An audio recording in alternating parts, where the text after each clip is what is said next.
Bien, bonjour, bienvenue sur GP TV pour le dernier jour de la convention Octogone.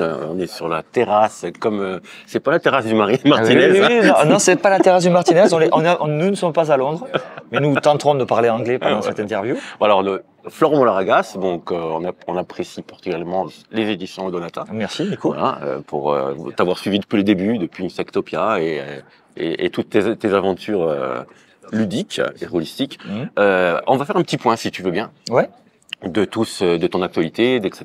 Donc, pour l'instant, l'actualité d'Odonata, c'est les Gardiens des Terres. Oui, tout à fait. C'est une campagne qui se déroule pas comme tu l'espérais, je pense. Non, mais tu y crois encore, tu m'as dit. J'y crois encore, elle est dynamique, Ouais. elle a rebondi là ce week-end. Ouais. On est là pour Octogone pour promouvoir le jeu et faire jouer. Et, je dirais comprendre toute la simplicité du petit détail de jeu de plateau qu'on a mis en place. C'est vraiment des petites mécaniques qui sont optionnelles et qui donnent une dynamique au jeu que sur la section combat. C'est très dynamique et ça permet le jeu en groupe.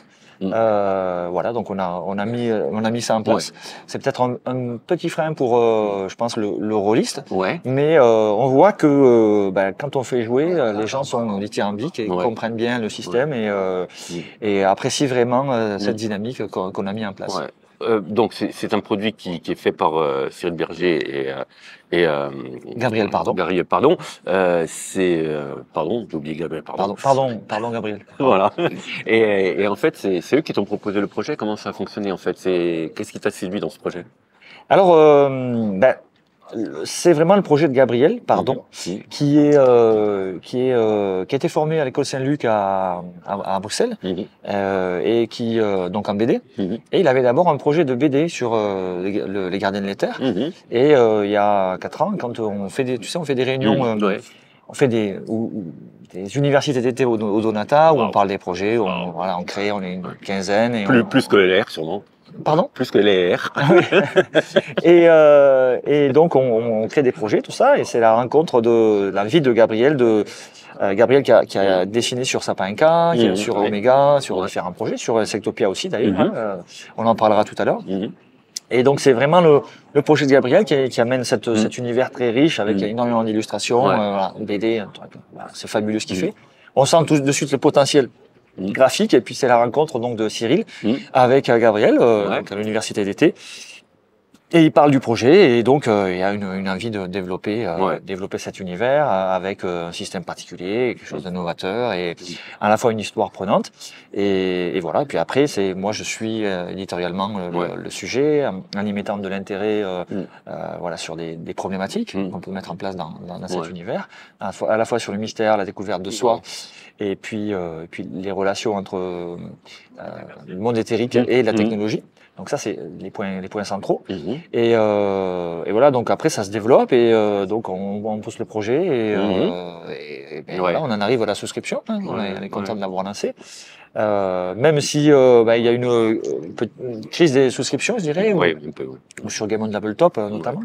Et donc on a des financements, on est quasiment financé, on le sera peut-être quand la vidéo paraîtra en ligne. Voilà. Donc voilà, on est confiant, hein. Ça a pas très bien démarré, mais je pense que on a mis du temps pour le financement. On a des cartouches, hein, on a une belle cartouche. Voilà, on mis ces trucs sur le tapis. Voilà. On sait que quand tu parles dans une souscription, il faut avoir les cartouches à tirer tout le temps. Il faut en garder sous le pied. Il faut en garder sous le pied pour expliquer ce que c'est le jeu, et puis aller bien sûr à la communication vers différents vecteurs de communication, de différents médias. Et on a pris plein de rendez-vous d'ailleurs aussi à Octogone avec des streamers pour parler du jeu. On a eu du soutien d'autres boîtes d'édition qui nous ont dit mais comment ça démarre pas, moi je veux mettre de l'argent pour que ça marche. Voilà. Donc voilà, il y a un véritable projet, il y a des auteurs, des directeurs éditoriaux d'autres boîtes, de grosses boîtes qui ont souscrit en disant mais comment ça marche pas, voilà, c'est fabuleux, je suis à fond dedans.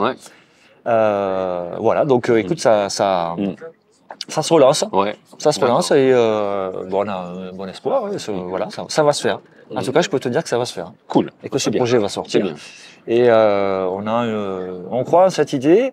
qui est c'est du jeu de rôle, qui est fait pour des rôlistes classiques, mais on l'ouvre vers d'autres rôlistes. Et je pense que quand ça sortira, ça se vendra mieux chez Cultura qu'un bouquin de 300 pages d'univers de jeu de rôle, tu vois. D'accord, ok. Ouais.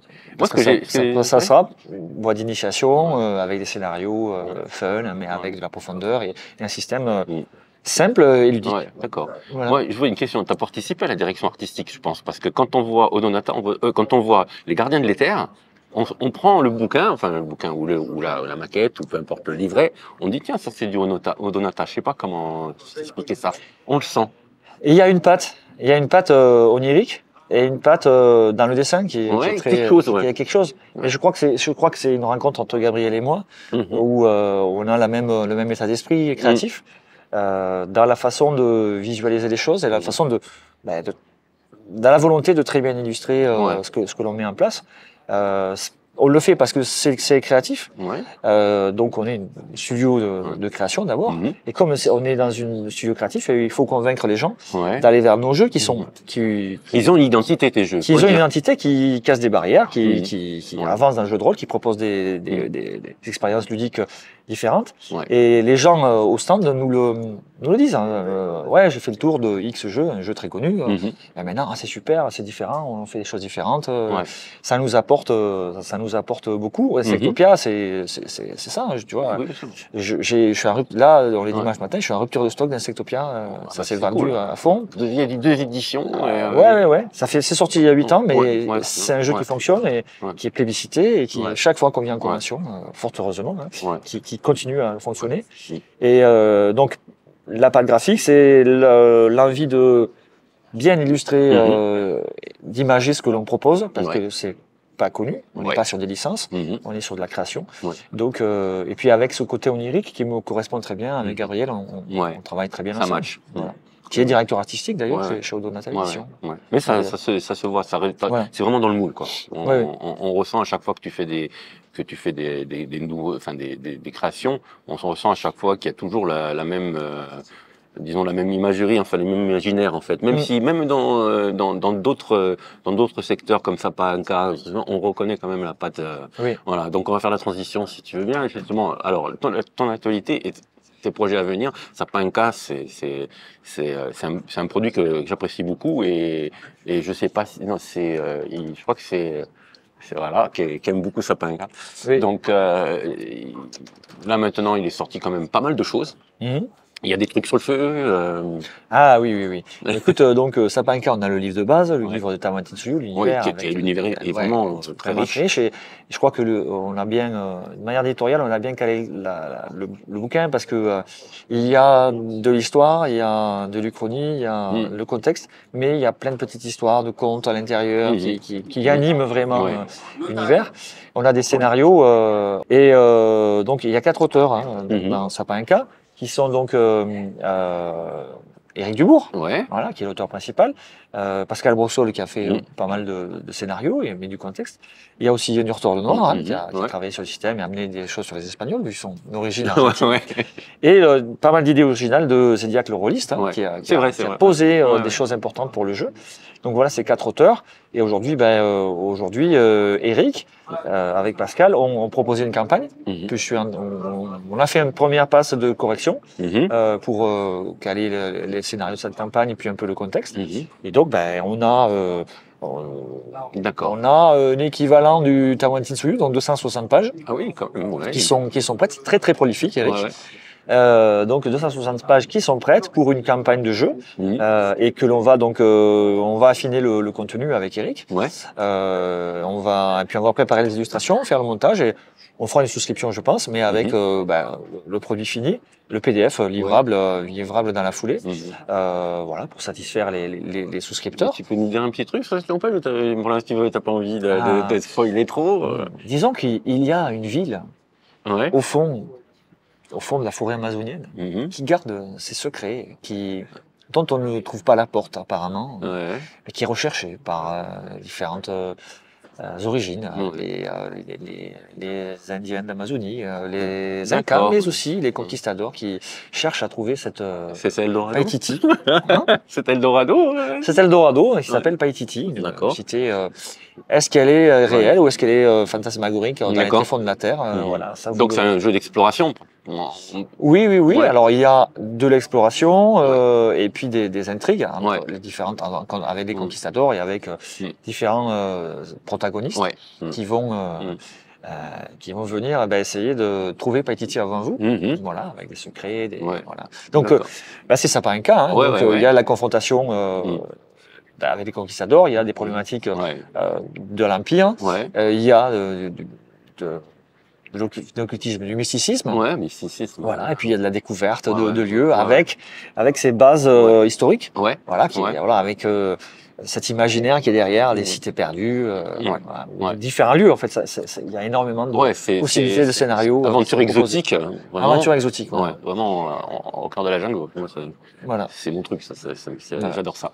Donc, très bien. Voilà. T'as déjà un joueur. Super. On fera un test avec toi. Volontiers. Bon, ça c'est pour Sapainca, c'est le gros truc qui est en développement bien avancé, de ce que tu as dit. Et sur les autres supports que tu as, un petit retour vers la science-fiction peut-être ou pas Alors, d'abord sur ce qu'on doit livrer, on a Insectopia, on finalise les corrections et je vais recevoir là ce mois-ci les illustrations et on va faire la maquette pour 3 livres, donc un livre de recueil de scénario. Illustré en noir et blanc comme le premier qui a été fait. On a la campagne. J'ai finalisé ma campagne, donc une première campagne de 100 pages, deuxième volet de 100 pages aussi. C'est un morceau quand même à amener. Et puis il y a aussi les lézards. On va pouvoir jouer contre les lézards, la terre sauvage des lézards, et jouer des lézards. D'accord. Le système, des lézards avec des créatures. Voilà, ça va faire rebondir finalement l'intérêt de l'Insectopia. J'ai l'impression que ce supplément sur les lézards, ça sera comme un petit livre de base sur lézardotopia. Tu vois. Un peu, donc beaucoup de scénarios de la campagne et puis une ouverture vers jouer les lézards. Voilà. Donc ça va sortir dans un coffret début 2025. Ultraviolet Grassland and the Black City, on a eu des soucis avec les traducteurs, donc on finalise la traduction et pareil, donc dans le premier semestre 2025, ça va sortir. Donc d'autant que Lucas Rejek a produit d'autres jeux qu'on va traduire aussi. Donc là, ça va se finaliser. Et puis après, on a une boîte de création. Donc on a beaucoup de projets qui sont en gestation, qui se finalisent, mais après. Mais c'est toi qui coordonne toutes ces équipes de création. Oui, j'en coordonne beaucoup. Je le coordonnais. Aujourd'hui, il y a Cyril Berger qui coordonne aussi, Nurtor, et puis d'autres qui font partie de je dirais le ruche au Donata. Mais j'en coordonne beaucoup. On a Résilience, le retour des saisons, où tu vas jouer dans un univers futuriste, mais qui est revenu à l'âge de pierre quelque part. Et on va jouer où le climat a tout bouleversé, et on va jouer des élus qui sont des élus des saisons, qui vont vouloir recomposer les civilisations et avoir des intrigues avec des créatures. Tu nous avais parlé déjà au fil de Résilience, c'en est où exactement? On a le texte du livret de découverte est prêt. D'accord. On a des illustrations, on a le texte du livret de découverte. Après, on va voir comment en 2025, on va pouvoir financer ça et le lancer. Sachant que donc tu as Résilience, le retour de saison.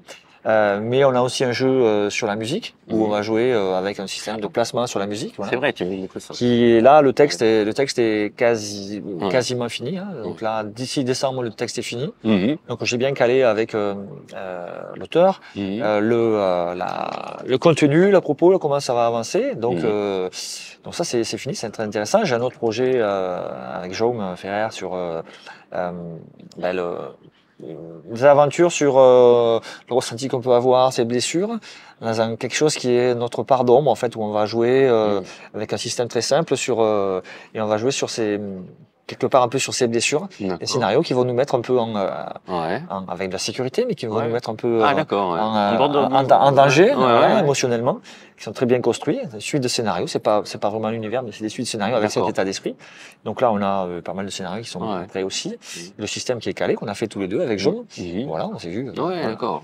Que dirais-je de plus? Il y a bien sûr les chroniques de Valran. Oui. Parlons des chroniques de Valran. Avec donc Théo Chailloux, on a fait la souscription en avril, qui n'a pas fonctionné, mais je pense que d'une part, il y avait notre manque de communication, on n'a pas assez communiqué.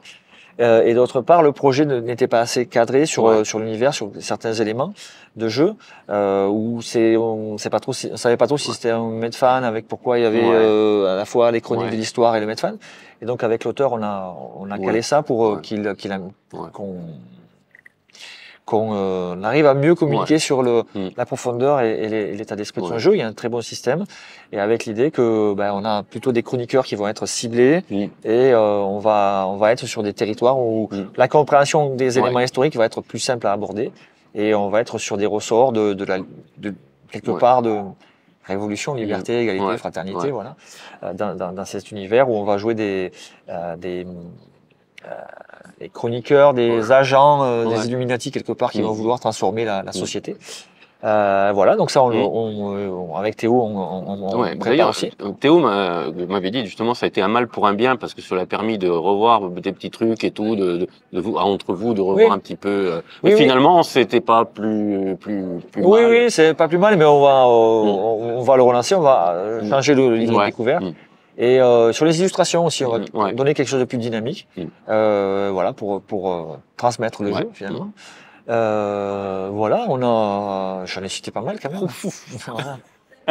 Et puis après, il y a plein de gens qui viennent nous voir. Bien sûr. Tu vois, il y a des gens qui viennent nous voir, et des auteurs, des jeunes auteurs, et qui nous disent mais il paraît qu'au Donata, en fait, vous aidez les auteurs à créer les jeux.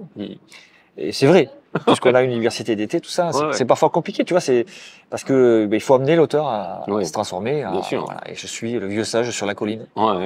C'est parfois compliqué. Le vieux sage sur la colline. Il faut lire des choses, voilà. Faut dire des choses intelligentes. Non, mais après j'ai l'habitude, d'arriver à apporter un projet avec de l'originalité, mais des aspects de game design qui sont intéressants, qui vont pouvoir placer le jeu pour le public.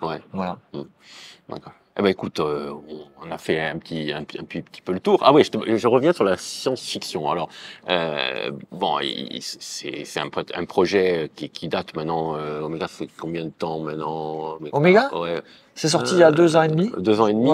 Est-ce que ça continue un développement de ça, Omega? Alors il y a l'auteur d'Omega, l'un des auteurs, Sébastien Siccia, qui est là. Et ainsi que Cyril Berger et moi-même, on est 3 auteurs. Donc Omega, on a Sébastien prépare une campagne. D'accord. Voilà. Donc on est en train de réaliser une campagne. Donc voilà, on est aussi dans la suite des projets, parce qu'au Donata, on a des projets qu'on suit avec des suites de gamme. Bien sûr, on fait pas un livre de base et puis un livre de base. Voilà, on a des histoires à raconter, et on les continue sur la durée. D'accord. Voilà, donc Omega aussi a ses suites. Voilà. Donc Insectopia, il n'y en a plus. Donc si quelqu'un veut Insectopia, tu vas faire une réimpression, Alors déjà, il y a le coffret qui va arriver, donc ça va faire rebondir. Mais je pense très sincèrement que on va faire une petite boîte d'initiation Insectopia. Ah d'accord, une bonne initiation. Je pense. Pourquoi pas. Où je vais pas mal diriger ça et le produire, le réaliser moi-même il y a cet aspect ludique des insectes, quelque chose qui va être porté vers les jeunes. Et donc j'en profite pour te parler aussi d'un dernier projet où on a les enfants des Noriens, où on fait un jeu avec Guillaume Gentil et Geoffrey Michaud sur un jeu où on va jouer des enfants qui sont à la fois dans l'aspect ludique, l'aspect de découverte et l'aspect un peu espiègle, et un jeu tourné vers les enfants où on va pouvoir tourner plein de scénarios avec des mécaniques assez simples et une posture où on est un jeune qui a quelques pouvoirs issus d'oiseaux, des oiseaux qui ont disparu. D'accord. Et donc on a comme un pouvoir animal, un pouvoir d'un oiseau. Donc ça on le prépare aussi, ça devrait être prêt d'ici la fin de l'année, tu vois, ça fait encore un autre projet. On aura l'occasion de reparler souvent, Antoine. Et tout ça, ça se finalise. Hein. Alors il faut attendre que les auteurs, sous ma direction ou sous la direction de Cyril, par exemple, ou de Juan, de Retour le Noir, arrivent à bien le caler, que ça soit un produit professionnel et qu'on arrive à avoir un visuel dessus et à faire caler finalement le visuel, l'histoire et le gameplay qui est un rapport. Et tout ça, c'est un travail d'harmonie, de cohérence qu'on prépare. Voilà, quoi. Voilà le cœur du Dragonfly. Voilà, la libellule en anglais. Florent, merci encore de merci à toi, Nico. Odonata, ça s'arrête pas. Ça donne l'occasion de se rencontrer assez souvent, d'ailleurs. Avec un grand plaisir. Bon, pareil, c'est réciproque. Voilà. Écoute, merci, bonne fin de salon. Je vais te laisser retourner. Merci à toi, bonne fin de salon aussi.